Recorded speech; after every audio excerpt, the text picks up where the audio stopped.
안녕하세요. 테크 크리에이터 꿀라치 PD입니다. 스마트폰 제조업체 샤오미의 서브 브랜드 포코에서 3월 22일 포코 X3 프로와 포코 F3를 공개했습니다.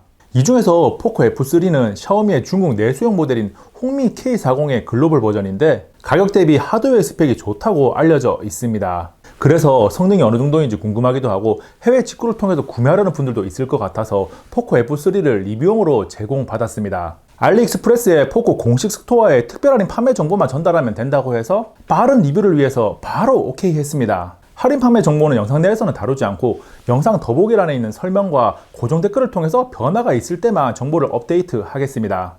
포코 F3는 스냅드래곤 870AP, 6기가 또는 8기가 LPDDR5 램, 128기가 또는 256기가 UFS 3.1 저장 공간, 6.67인치 FHD 플러스 해상도의 120Hz 아몰레드 디스플레이, 34W 고속 충전이 가능한 4520mAh 배터리, 4800만화소 광각, 800만화소 초광각, 500만화소 매크로렌즈로 구성된 후면 트리플 카메라, 2000만화소 전면 카메라 등을 탑재하고 있습니다. 스펙면에서 아쉬움이 느껴지는 부분도 있는데 외장 SD카드를 지원하지 않고 방수방진과 무선 충전도 없습니다. 저는 무선 충전이나 방수방진은 그러려니 하는데 외장 SD카드 미지원은 정말 많이 아쉽더라고요. 저와 비슷한 생각을 하는 분들이 제법 많을 거예요. 포코 F3의 가격은 6기가 램 모델이 $349 약 40만원이고 8기가 램 모델이 $399 약 45만원입니다.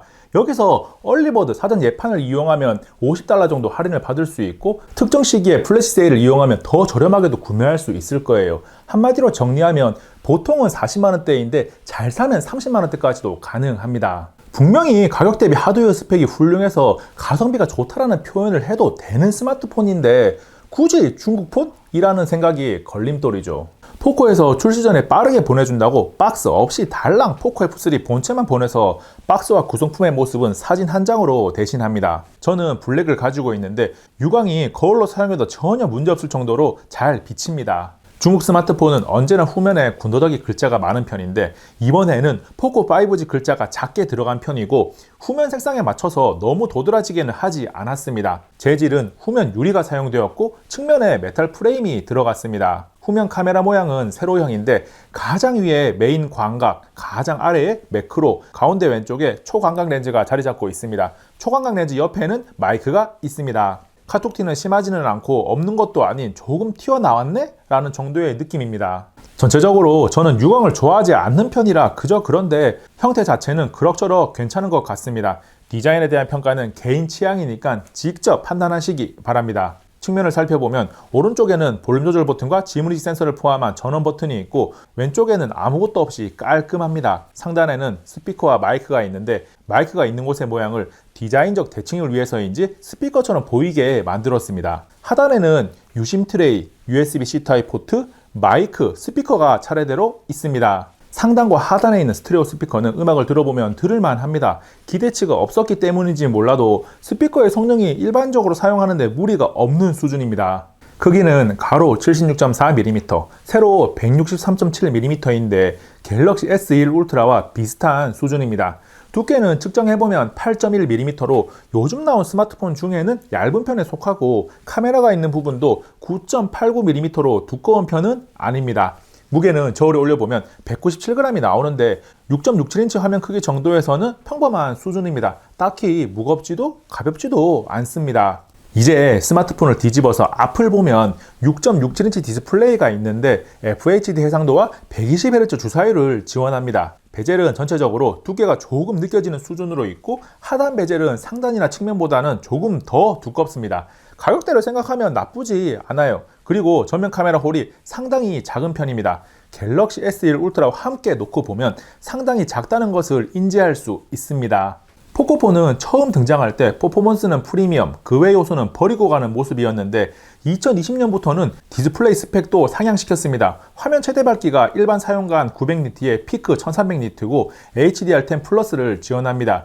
그리고 특징적인 부분이 터치 시 얼마나 빠르게 반응하는지를 의미하는 터치 샘플링 레이트가 360Hz입니다. 갤럭시 S1 울트라가 240Hz의 터치 샘플 레이트를 지원하니까 360Hz라는 수치가 정말 엄청난 스펙이면 분명한데 사용자들이 뭐가 더 좋다를 체감하기는 쉽지 않고 그냥 반응 속도가 정말 좋구나 정도로 이해하면 됩니다. 게임을 정말 잘하는 고수분들 중에서 FPS 게임 등을 할 때는 360Hz가 주는 반응 속도를 체감하는 분들도 있을 것 같다는 생각이 들기도 해요. 포코4는 언제나 퍼포먼스에서 강점을 가지고 있는데 포코 F3도 퀄컴의 스냅드래곤 870AP 프리미엄급이 들어갔어요. 벤치마크를 돌리려다 보니까 긱벤치5는 계속 튕기고 3D마크는 에러 메시지가 계속 떠서 오랜만에 안투투를 돌렸습니다. 스냅드래곤 865 플러스를 탑재한 갤럭시 노트 20 울트라와 엑시노스 2100을 탑재한 갤럭시 S21 울트라를 함께 돌려보면 총점이 72만 점 가까이 나오면서 70만 점대의 S21 울트라나 69만 점 정도의 노트 20 울트라보다 조금 더 높아요. 여기서 CPU와 GPU의 점수만 더 자세히 보면 CPU 점수는 수치상으로 차이가 나는 부분이 약간 있기는 하지만 딱 잘라서 우열을 가리기 힘들게 3개의 AP가 비슷합니다. 그런데 GPU는 오픈GL 3.1은 엑시노스 2100이, 볼카는 스냅드래곤 870이 가장 높은 점수로 우위를 보여줬습니다. 게임 성능도 체크를 해보면 배틀그라운드 모바일을 켜보면 로딩에 16초밖에 걸리지 않아서 매우 빠른 편이고, 화면 설정에 들어가 보면 HDR 고화질의 극한 FPS, UHD 4K 화질을 지원합니다. 게임을 해보면 반응 속도나 움직임이나 모든 것이 쾌적해요. 최강의 스펙을 요구하는 원신도 플레이를 해봤는데 최고 그래픽 설정으로 한 상태에서도 무난하게 플레이가 가능합니다. 단지 뜨거워요. 원신 최고 설정에서 뜨겁지 않은 스마트폰은 없긴 하죠. 온도가 어디까지 올라가는지는 조금 뒤에 나옵니다. 아무튼 최고 사양 게임도 원활하게 플레이는 가능합니다. 뜨겁긴 하지만요. 퍼포먼스가 훌륭하니까 성능 제한을 의미하는 스로틀링 테스트도 진행을 했습니다. 먼저 CPU 스로틀링 테스트 앱을 돌려보면 최고 퍼포먼스 대비 최저 77%까지 떨어지고 평균적으로 스로틀링이 걸리는 수준을 계산해보면 17% 정도가 됩니다. 다음 CPU 스로틀 벤치마크를 돌려보면 26%의 스로틀링이 걸렸는데 그래프를 유심히 봐야 합니다. 초반에 CPU 코어의 클럭이 심하게 널뛰기를 하다가 어느 순간 퍼포먼스를 낮춘 상태를 유지합니다. 퍼포먼스나 온도의 변화 그래프를 보면 안정적인 상태를 유지하지는 못합니다. 스로틀링에 이어서 발열도 체크를 했습니다. CPU 스로틀링 테스트가 돌아가는 가운데 열화상 카메라로 촬영한 모습을 보면 전면 최고 온도가 40도가 살짝 넘어가고 후면은 38도에서 39도를 기록합니다. 원신을 최고 옵션에서 10분 이상 플레이한 가운데 온도를 보면 전면은 최고 48.3도까지 기록하고 후면 역시 48도대까지 기록합니다. 포코 F3는 열이 발생하면 성능 제한을 상당히 많이 하는 편이고 성능 제한을 통해서 발열 관리를 어느 정도는 하긴 합니다. 그런데 원신과 같은 초고사양 게임에서는 발열 관리가 안 되긴 해요. 램과 저장 공간은 이 가격대에 선택할 수 있는 보통의 수준인데 가격을 생각하면 6기가 램에 128기가 저장 공간이 눈에 들어오고 AP의 성능을 고려하면 8기가 램에 256기가 저장 공간이 어울립니다. 구매를 위해 고민하고 있는 분들은 메인폰이라면 램과 저장 공간이 크면 클수록 좋으니까 8기가를, 서브폰이나 게이밍용이라면 6기가도 충분합니다. 포코폰의 카메라는 퍼포먼스 대비해서 언제나 아쉬운 평가를 받아왔고 이번에도 역시나 그렇습니다. 그나마 메인 광각 사진은 그럭저럭 사용할 수 있겠다 싶은데 초광각은 별로 사용하고 싶은 생각이 들지 않습니다. 접사는 사진뿐만 아니라 영상까지 촬영이 가능하다는 점이 특별한 포인트인데 색다른 촬영 환경을 만들어준다는 의미 정도이지 마음에 드는 퀄리티의 사진이나 영상을 얻기는 힘들 거예요.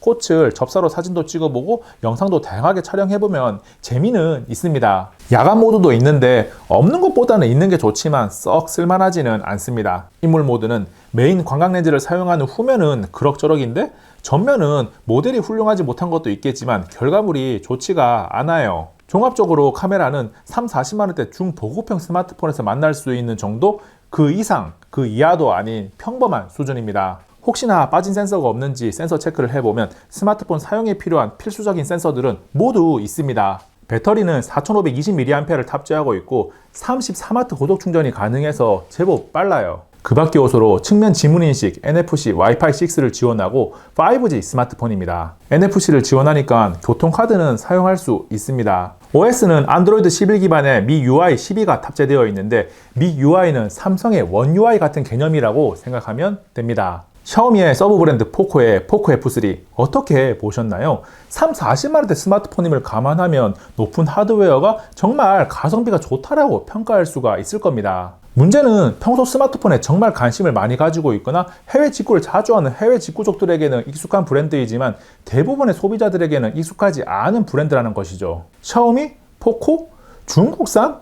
이런 생각을 머릿속에 가지는 순간 그냥 포코 F3는 잊어버리고 삼성이나 애플로 가는 게 정신건강에 좋을 거예요. 포코 F3는 고사양 게임을 위한 가성비 게이밍폰을 찾는 분들이나 스마트폰에서 추구하는 가치가 가격 대비 퍼포먼스인 분들에게는 정말 잘 어울릴 수 있는 제품입니다. 물론 해외 직구를 해서 들여와야 되니까 AS를 사실상 받을 수 없다는 점도 고려를 해야겠죠. 저는 포코 F3 SKT에 LT 유심을 꽂아서 계속 사용하고 있으니까 궁금한 점이 있는 분들은 고정 댓글에 대댓글로 질문을 해주시기 바랍니다. 이번 영상은 여기까지. 다음에 또 만나요.